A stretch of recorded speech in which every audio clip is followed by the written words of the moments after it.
Welcome to A Guide to Every Deck in EDH. Today we're looking at Rona, Herald of Invasion. So Rona is a Dimir commander because it's blue in the cost and has a black in the activation. So it's a 2-mana 1/3 and it says whenever you cast a legendary spell on tap Rona, tap to loot, and then you can pay 5 and a Phyrexian black to transform it into Rona Tolarian Obliterator. 5/5 trample. Whenever a source deals damage to Rona, that source's controller exiles cards from their hand at random. If it's a land card, you may put it onto the battlefield. Otherwise, you may cast it without paying for it. So for the most part, this backside is not really going to come up.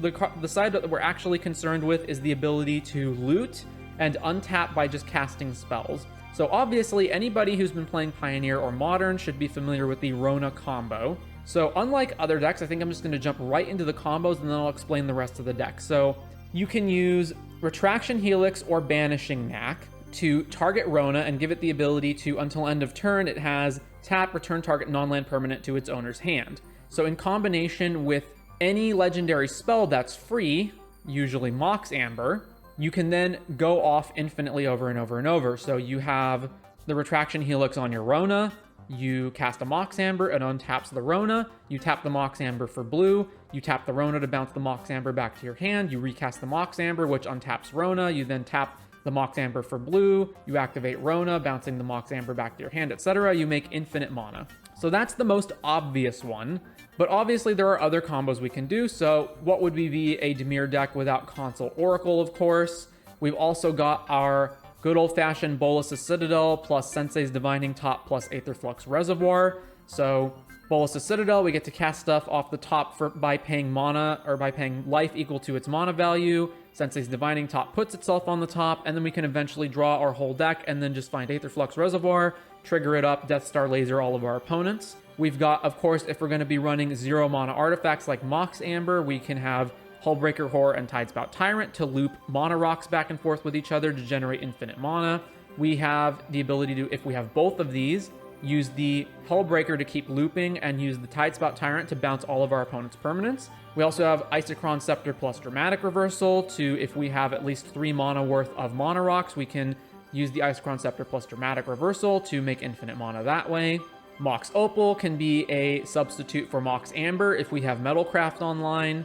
And then also importantly, we've got Unctus Grand Metatect, which says, among other things, whenever that other blue creatures you control have, whenever this creature becomes tapped, draw a card and discard a card. So if we have Rona, plus the normal loop of using Banishing Knack or Retraction Helix to bounce and recast Amber or Mox Opal over and over and over, if we also have an Unctus among them, it will loot every single time we tap Rona. So then we can loot our way through the entire deck until we find what we need, such as Oracle, or just one of these other combo pieces. So then aside from these main combo pieces here, we've got our card draw spells, so Bolas' Citadel, Frantic Search, Ledger Shredder, Lorien Revealed, Mystic Remora, Necro, Rhystic Study, The Ring, and Reality Chip. It's also notable that we can pick up the ring and recast it with Rona using the Retraction or Banishing Knack. We've also got Reality Chip, which can both attach to Rona or any other creature to give us the ability to cast off the top, so it can sub in for Bolas' Citadel if we've got Sensei's Top and Aetherflux Reservoir, if we can generate enough mana to keep casting top. And it is, of course, a legendary spell, so it untaps Rona. Other legendary spells, Unctus, Mox Amber, Mox Opal, all untap Rona. We've got a fair number of counter spells. We do need to make sure that Rona doesn't get disrupted. A little bit of fast mana to make sure we can get Rona down quickly, or just some other spell. We would ideally like to be able to tap Rona immediately, not cast it and have to wait an entire turn cycle for the game to come back to Rona. So we do want ways to give it haste. So we've got Hall of the Bandit Lord, Lightning Greaves, 1,000-Year Elixir, and Crashing Drawbridge as some ways of hasting it up. A fairly stock Dimir mana base, including notably Urza's Saga, which can go tutor up our Mox Amber or Opal, and Minamo for untapping either Rona or the One Ring. Also, some artifact lands, because we want to make sure that Metalcraft is online for Opal. A little bit more protection in Cavern of Souls, Lightning Greaves, and Malevolent Hermit, which either acts as a non-creature mana leak or on its backside makes our non-creature spells uncounterable. Some ramp spells, a little bit of removal in Deadly Rollick, Odawara Chain of Vapor, a little bit of stacks in Dothy Voidwalker and Opposition Agent, Cyclonic Rift, and then of course about 10 million tutors to make sure that we can assemble all of our combos. So Beseech the Mirror, Demonic Tutor, Imperial Seal, Limdul's Vault, Tainted Pact, Vampiric Tutor, and Wishclaw Talisman can go search up just about anything. Fabricate, Reshape, Transmute Artifact, Urza's Saga, and Whir of Invention go find our artifacts. And Merchant Scroll, Mystical Tutor, Solve the Equation, and Spellseeker go find our spells. So most of the time we do need to assemble Rona plus one of these bounce spells, Banishing Knack or Retraction Helix, plus one of these artifacts, Mox Opal or Mox Amber.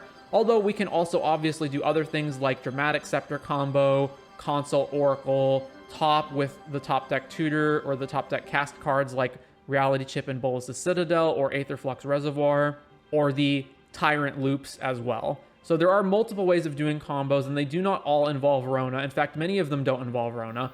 So you just want to assemble one of these combos and then win the game by either Storm, get out Aetherflux Reservoir, Death Star Laser all of the opponents to death, bounce everything with Tidespout, or empty the library and then Oracle win.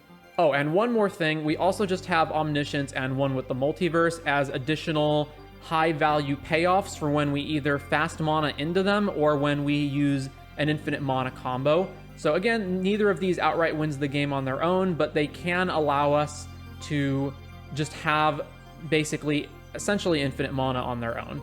And additionally, One with the Multiverse can be another sub-in for Bolas' Citadel or the Reality Chip as a way to cast stuff off the top. But other than that, that is basically the Rona deck. So that brings us to the end of Rona, Herald of Invasion.